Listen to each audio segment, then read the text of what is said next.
મારે વિદ્યાર્થીને એક વાતની વિનંતી ચોક્કસ કરવી છે કે વાંચવું નથી ને બોસ તો નાટક કરવાનું બંધ કરો.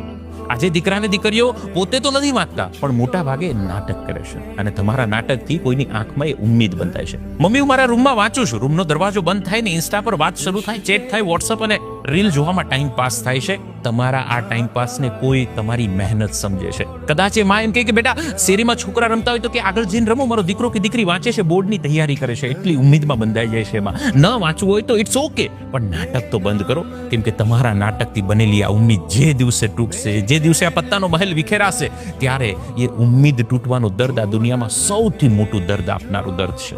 તમારા માતા પિતાને એ દર્દ તો એટલીસ્ટ ન આપો.